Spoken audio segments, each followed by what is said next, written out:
Alors, bonsoir, frères et sœurs. Que la grâce, la paix et la joie de notre Seigneur Jésus-Christ soient notre partage ce soir. Il a plu à celui qui tient dans ses mains la vie, celui qui nous donne à nous tous l'être, le mouvement, de nous réunir ce soir pour écouter sa parole. Alors, par la grâce de Dieu ce soir, nous allons partager sur le thème ce que l'homme devient dans la main de Dieu. Ce que devient l'homme dans la main de Dieu. Alors, comme passage de base, nous allons prendre Jean chapitre 1, du verset 1er au verset 11. C'est le premier ou l'un des premiers miracles de notre Seigneur Jésus-Christ dans les évangiles. Jean chapitre 2, du verset 1er au verset 11. Je vais lire. 3 jours après, il y eut des noces à Cana, en Galilée. La mère de Jésus était là, et Jésus fut aussi invité aux noces avec ses disciples. Le vin ayant manqué, la mère de Jésus lui dit, « Ils n'ont plus de vin. » Jésus lui répondit, « Femme, qu'y a-t-il entre toi et moi? Mon heure n'est pas encore venue. » Sa mère dit au serviteur, « Faites ce qu'il vous dira. » Or, il y avait là 6 vases de pierre destinés aux purifications des Juifs et contenant chacun 2 ou 3 mesures. Jésus leur dit, « Remplissez d'eau ces vases. » Et ils les remplirent jusqu'au bord. Puis, « Puisez maintenant, leur dit-il, et apportez-en à l'ordonnateur du repas. » Et ils emportèrent. Quand l'ordonnateur du repas eut goûté l'eau changée en vin, ne sachant d'où venait ce vin, tandis que les serviteurs qui avaient puisé l'eau le savaient bien. Il appela l'époux et lui dit, « Tout homme sert d'abord le bon vin, puis le moins bon quand s'est enivré, le moins bon après qu'on s'est enivré. Toi, tu as gardé le bon vin jusqu'à présent. » Verset 11. Tel fut à Cana en Galilée le premier des miracles que fit Jésus. Il manifesta sa gloire et ses disciples crurent en lui. Amen. Bien-aimés, lorsque nous lisons les Écritures, nous devons d'emblée nous poser la question ce que nous cherchons dans les Écritures. Nous devons d'emblée nous poser la question et savoir ce que nous voulons recevoir. Tout dépend de notre désir. Lorsque nous lisons la vie des apôtres, les épîtres, vous allez constater que ces gens, lorsqu'ils lisaient et lorsqu'ils interprétaient, le but c'était surtout de mieux connaître le Seigneur Jésus-Christ. C'est ainsi que l'apôtre Paul dit, par exemple, dans Philippiens chapitre 3, qu'il avait décidé de considérer toute chose comme une perte afin de gagner Christ. Je me rappelle, il y a un collègue qui disait une fois, pour justifier le fait que les hommes doivent prendre des boissons enivrantes, il disait, est-ce que vous savez que le premier des miracles de Jésus, c'est la transformation de l'eau en vin. Donc, ça veut dire que Jésus aime que les gens prennent du vin. Vous voyez, les raisonnements. Tout dépend de ce que tu veux voir dans les Écritures. Souvent, lorsqu'on parle de ce miracle du changement de l'eau en vin, nous ne réalisons pas qu'il y avait un grand miracle, un puissant et le plus important des miracles dans cette histoire de la fête à Cana. Là où Jésus était parti avec Marie à la fête de mariage. Alors, c'est ce que nous allons comprendre. Le but de cet enseignement, c'est qu'à la fin, chacun de nous arrive à comprendre que lorsque Dieu tient quelqu'un dans ses mains, Dieu le transforme en une personne glorieuse, où Dieu en fait quelque chose de glorieux. La Bible dit dans Jean chapitre 2, verset 1er, 3 jours après, je vais relire, 3 jours après, il y eut des noces à Cana, en Galilée. Vous savez, lorsque nous lisons les chiffres dans la Bible, c'est très important, c'est pas pour rien. 3 jours après quoi?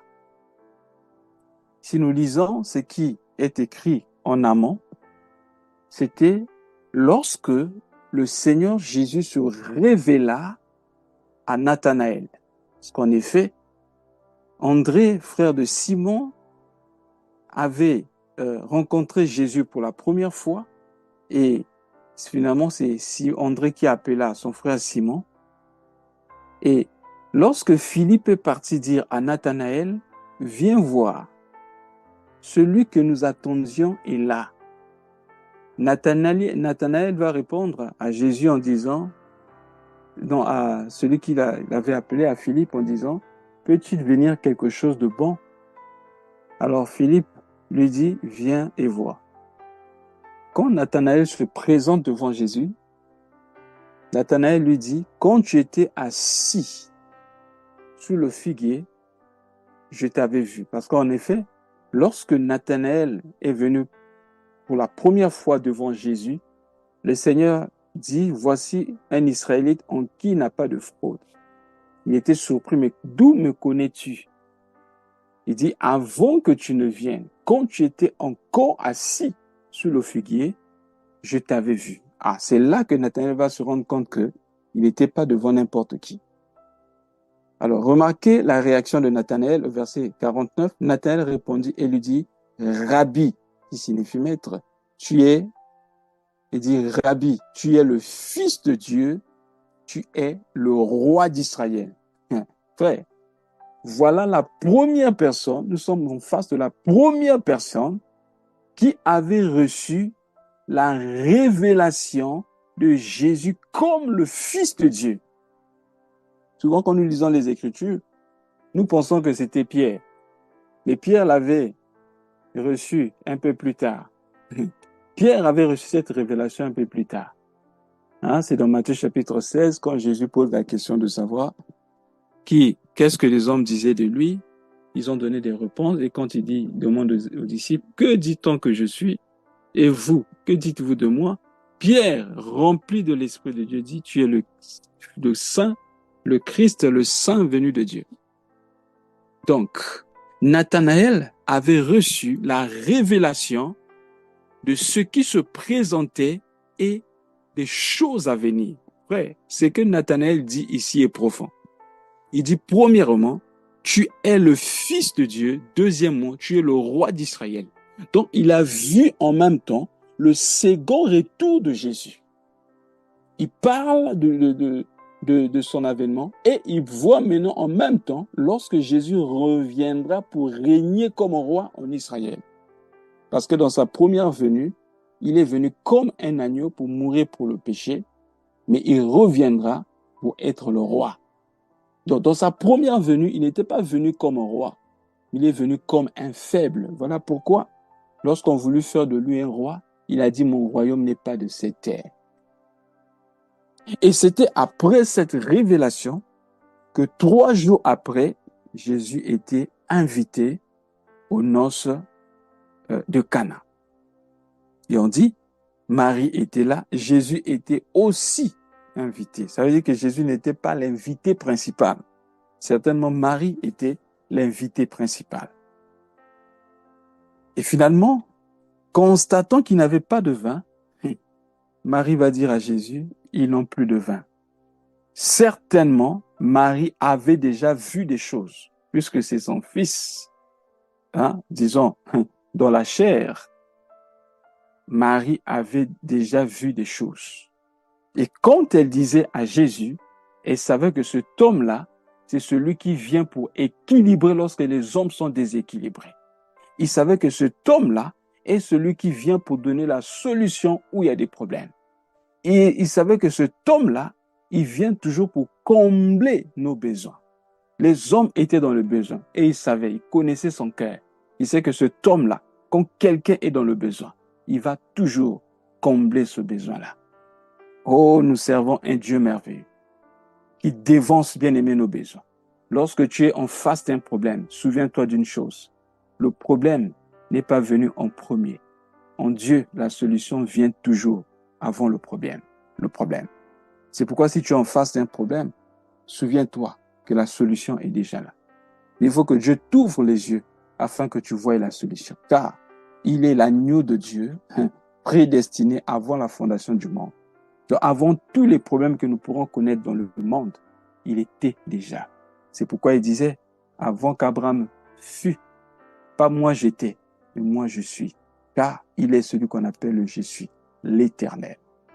Frère, il va dire à Marie, femme, qu'y a-t-il entre toi et moi? Mon heure n'est pas encore arrivée. C'est comme si dans sa réponse, il était en train de dire indirectement qu'il n'allait rien faire. Mais Marie connaissait son cœur. Ici, nous voyons bien aimé la persévérance. Elle dit quand même au serviteur, faites ce qu'il vous dira de faire. Voilà le secret du miracle. Si nous voulons expérimenter le miracle dans notre marche avec Dieu, nous devons être obéissants. Obéissants à la parole. L'homme de foi ne marche pas en calculant, en cogitant et en cherchant des évidences. La foi ne cherche pas des évidences. La foi est une ferme assurance sur des choses qu'on espère, mais une démonstration de celles qu'on ne voit pas. Il faut croire avant de voir. Il ne s'agit pas ici de tout arranger en amont pour commencer à croire. Non. Avec Dieu, on croit simplement tout ce que Dieu dit. Même si cela paraît impossible, Luc 1,37, la Bible dit, car rien n'est impossible à Dieu.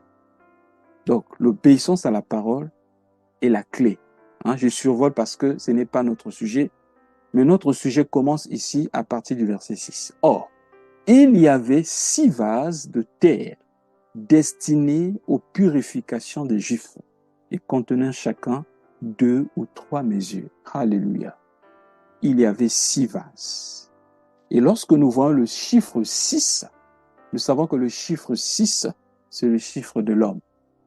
Parce que l'homme a été créé le 6e jour. Et on dit que ces vases-là contenaient chacun 2 ou 3 mesures.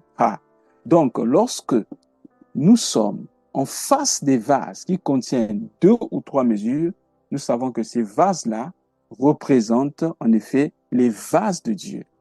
Or, c'était des vases de quoi? Parce qu'il y avait plusieurs sortes de vases en Israël. Il y avait des vases d'or, de bronze, d'argent, mais ici, nous sommes en présence des vases de pierre. Or, Pierre dit quoi? L'épître de Pierre dit, vous comme des pierres vivantes, approchez-vous pour former une maison sainte. Et le temple de Salomon avait été bâti par des pierres. Donc, lorsque nous voyons la pierre ici, ou les pierres, les 6 vases de pierre, nous comprenons ici qu'il s'agit des hommes. Et la contenance, c'est soit 2 ou 3 mesures. Voilà pourquoi le Seigneur Jésus avait dit, là où 2 ou 3 sont assemblés en mon nom, je le ferai. Donc, les 2 ici représentent la loi et les prophètes et les psaumes, c'est-à-dire les 3, mais les 2 peuvent représenter aussi l'esprit et la parole. Donc, on dit, Jésus dit, remplissez d'eau ces vases, et il les remplit jusqu'au bord. Puisez maintenant, leur dit-il, et apportez-en à l'ordonnateur du repas. C'était de l'eau. Et ces hommes-là savaient qu'on ne fait pas goûter l'eau à l'ordonnateur du repas. On fait goûter à l'ordonnateur pour qu'il goûte la qualité de la boisson. On voit la foi, non seulement la foi de ces serviteurs qui ont pris ces vases et qui sont partis, ces chemins faisant certainement qu'il y a eu ce miracle. L'eau s'est changée en vin. Et finalement, Lorsque cet homme, l'ordonnateur du repas, a goûté, c'était un vin pur, c'était un vin succulent. Il dit, on sert souvent le mauvais et ensuite on finit par le bon. Mais toi, tu as commencé par, on sert d'abord le bon vin, puis on finit par le mauvais. Mais toi, tu as commencé par le mauvais, ensuite pour terminer avec le bon. Oui, bien-aimé dans le Seigneur. Dans notre marche avec Dieu, nous devons aller de gloire en gloire et de victoire en victoire. Dans notre marche avec Dieu, nous devons, bien aimer, nous améliorer de plus en plus lorsque nous nous approchons de Dieu. La Bible dit, la fin d'une chose vaut mieux que son commencement. Ça veut dire quoi? Ceux qui nous ont vus hier doivent constater que nous sommes devenus mieux que ce que nous étions hier. Voilà pourquoi nous pouvons dire que nous ne sommes pas parfaits, mais nous tendons vers la perfection. Il est vrai que je ne suis pas devenu parfait aujourd'hui à ce stade, mais lorsque je regarde ma vie passée, je dois constater que je suis devenu mieux que ce que j'étais hier. Voilà pourquoi celui qui constate qu'il ne change pas, bien aimé, il tourne en rond. Il fait du rond-point. Pourquoi? Parce que nous devons constater un changement. Nous devons constater un avancement. Celui qui n'avance pas recule.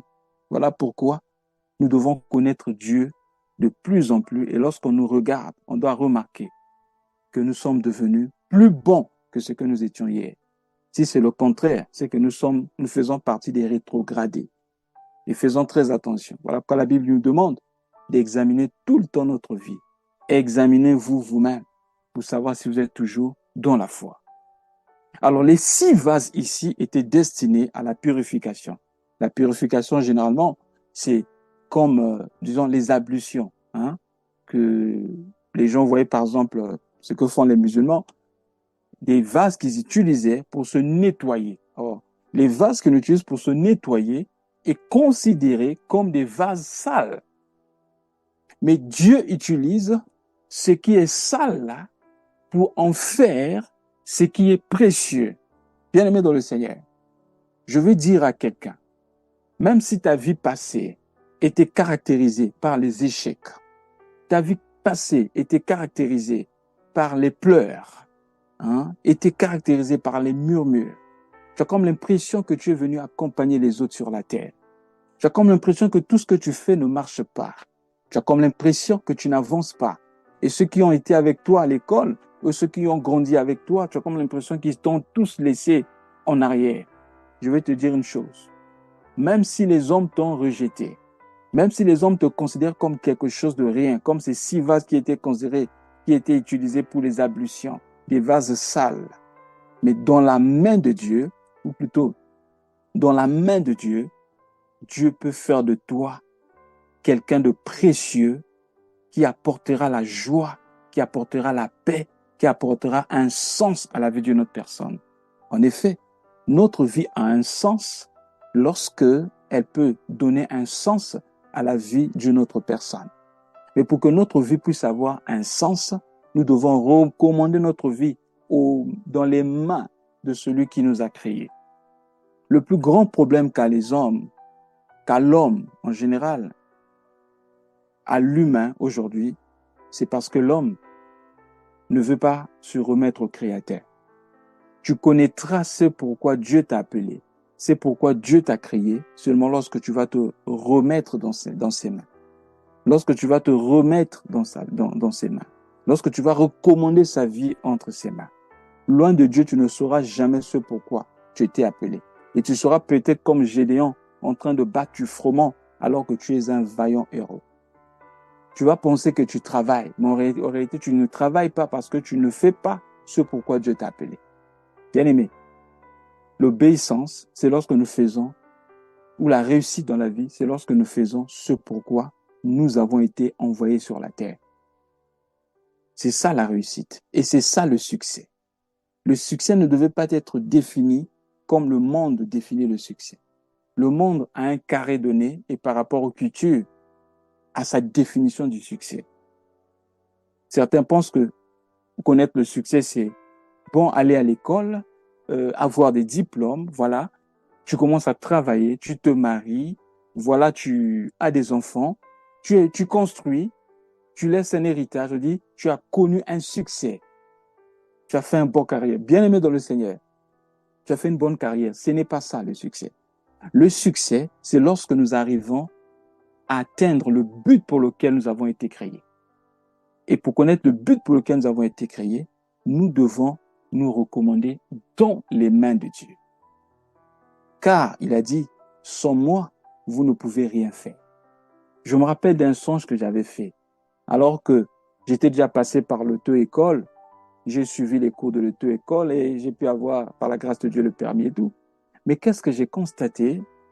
Je fais un songe dans lequel il y avait un homme qui était à côté, mais je ne voyais pas son visage. Alors que j'étais en train de conduire, je suis allé me cogner contre un mur. Et cet homme-là va me dire, laisse-moi te conduire. Si tu te conduis toi-même, tu feras plusieurs accidents.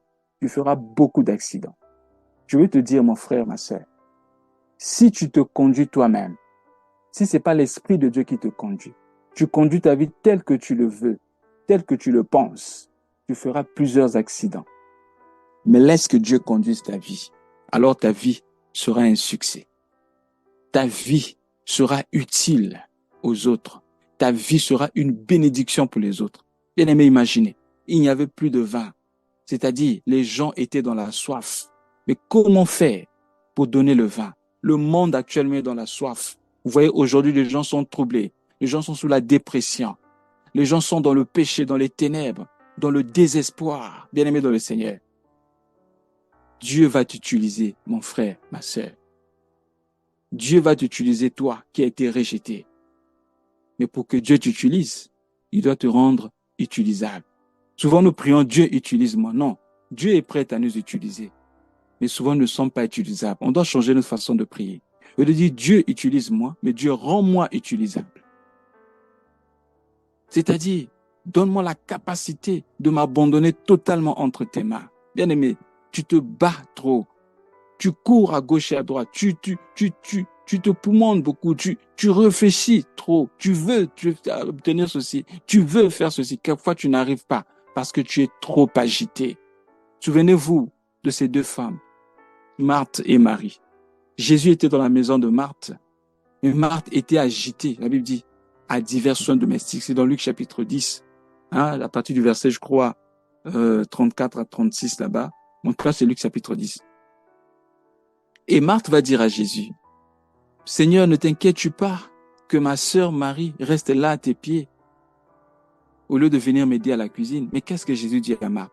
Marthe, tu t'inquiètes et tu t'agites pour beaucoup trop de choses. Marie a choisi la bonne part qui ne lui sera pas ôtée. Mon frère, ma sœur, arrête de t'agiter. Arrête de courir à gauche et à droite. Apprends à rester calme et à écouter Dieu. Seigneur, que veux-tu que je fasse? Qu'est-ce que tu m'as réservé? Que veux-tu pour moi? Qu'est-ce que je dois entendre aujourd'hui? Qu'est-ce que tu as préparé pour moi? Bien-aimé, si tu marches comme ça dans la vie, tu vas réussir dans tous les domaines. Il y a des gens qui souffrent aujourd'hui parce qu'ils ont fait des mauvais choix, que ce soit dans le domaine de leur travail et surtout, par exemple, dans le domaine du mariage. La Bible dit, celui qui trouve une femme trouve le bonheur. Le revers dit quoi? Celui qui trouve une mauvaise femme trouve le malheur pour toute sa vie. Pourquoi? Parce on était trop pressé. Pourquoi? Parce qu'on a suivi la chair, on a suivi ce qui frappe aux yeux. Vous savez ce qui est arrivé à Lot? Lorsque Lot s'est séparé d'Abraham, vous pouvez voir ça dans Genèse chapitre 13. Lot, lorsqu'il se sépare d'Abraham, alors qu'Abraham lui dit, voici le pays devant toi, si tu vas à gauche, j'irai à droite. Si tu vas à droite, j'irai à gauche. La Bible dit, Lot leva les yeux et vit les plaines de Sodome qui ressemblaient à un jardin que l'Éternel avait arrosé. Lot a suivi la beauté externe et il a gâté sa vie. Pourquoi je dis il a gâté sa vie? Si vous lisez bien, il est allé dans une ville où les gens ne craignaient pas Dieu. Dans une ville où il y avait l'homosexualité était devenue bien aimée, une culture, était devenue normale, comme aujourd'hui dans notre monde actuel. Mais si Lot avait suivi Dieu, s'il avait suivi la voie de Dieu, Lot n'allait pas aller à Sodome. Mais Lot avait suivi son cœur. Il avait suivi peut-être les avantages. Lorsque tu demandes, bien aimé, l'orientation à Dieu pour le boulot, est-ce que tu regardes d'abord les avantages en termes du salaire? Ou bien tu questionnes Dieu pour dire au Seigneur, est-ce que c'est là où tu me veux? Lorsque tu voyages, lorsque tu veux te délocaliser, tu veux aller dans un pays, changer de ville, est-ce que tu pries pour demander, Seigneur, est-ce que c'est ta volonté? Est-ce que là-bas, tu me veux là-bas? Ou tu vas simplement parce que tu vois quelques avantages matériels, quelques avantages émotionnels, ou parce que tu as suivi les publicités à la télé, ou encore parce que tu as suivi des documentaires, des pubs à la télé qui parlent de ce pays. Dans ce pays, il y a ceci ou cela. Bien aimé dans le Seigneur, faisons très attention. Il y avait 6 vases de terre, des vases insignifiants. Mais le Seigneur a fait de ce qui était insignifiant devenu signifiant. Et bien aimé, je vous rassure que ce jour-là, les gens ont bu du bon vin à cette fête et les gens étaient très contents. Ta vie peut devenir aussi comme ça. Succulent, donnant la joie, donnant la paix, donnant l'assurance, donnant la confiance aux gens. Dieu peut faire de ta vie cette vie-là. Même si tu ne prêches pas la parole, rien que ta prière, ta présence peut emmener, bien aimé, la présence de Dieu dans la vie d'une personne. La Bible dit, on t'appellera réparateur de brèches. Tu vas rétablir les sentiers qu'on avait détruits. Et par toi, tu vas ramener les années qui ont été dévorées par les sauterelles dans ta famille. Je ne sais pas ce que ta famille a connu. Je ne sais pas ce que ta famille connaît maintenant. Mais tu es cette personne-là. Ne te dis pas que ce n'est pas toi. La Bible dit, voici les signes qui accompagneront ceux qui auront cru. Pas les signes qui accompagneront les pasteurs, les prophètes, ou les apôtres, les évangélistes, mais ceux qui auront cru. Frère, il est écrit, crois au Seigneur Jésus-Christ, tu seras sauvé toi et ta famille. Tu ne sais pas combien et comment est grande et puissante ta prière lorsque tu élèves ta voix. Pourquoi? Parce que tu es dans les mains de Dieu. Je vous dis, lorsque Dieu prend quelqu'un, lorsque l'homme revient à Dieu, lorsque Dieu prend quelqu'un dans ses mains, Dieu fait quelque chose de glorieux et de précieux. Et tu es cette personne-là, toi qui m'écoutes. Toi qui as l'opportunité de m'écouter, même ceux qui nous écoutent en ligne. Tu es cette personne-là que Dieu va faire quelque chose de grand, quelque chose de puissant et bien aimé, quelque chose de précieux pour donner un sens à plusieurs vies. Dieu va t'utiliser comme un canal pour ramener plusieurs à lui, pour donner la joie là où il n'y avait pas la joie, la guérison là où il y a la maladie, pour donner la paix là où il n'y avait pas la paix, pour emmener la réconciliation là où il y avait la guerre, là où il y avait les inimitiés. À cause de toi, grâce à ta présence, les gens vont commencer à s'entendre et il y aura la paix. Tu rendras le pays habitable là où les gens ne pouvaient pas habiter ensemble. Mais le secret, c'est quoi? Tu dois te donner à Dieu. Il a dit, revenez à moi et je reviendrai à vous. Quel est ton nom? Jacob. Non, tu ne t'appelleras plus Jacob. Tu ne t'appelleras plus Jacob parce que tu m'as croisé à Péniel. Lorsqu'on croise Dieu à Péniel, Péniel qui signifie la face de Dieu, notre identité change. Jacob signifie usurpateur. Mais cette fois-ci, ton nom sera Israël, prince de Dieu. Il était vaincu par le péché. Mais maintenant, quand il a croisé Dieu, il devient vainqueur du péché. Tu deviens vainqueur parce que tu as croisé Dieu. Lorsqu'on croise Dieu, notre identité change. C'est pourquoi il est écrit, si quelqu'un est en Christ, il devient une nouvelle créature. Les choses anciennes sont passées et voici toutes choses sont devenues nouvelles. 2 Corinthiens chapitre 5, verset 17. Toutes choses deviennent nouvelles. Car il nous a délivrés de la puissance des ténèbres et nous a transférés dans le royaume du Fils de son amour, en qui nous avons la rémission, la rédemption et la rémission du péché.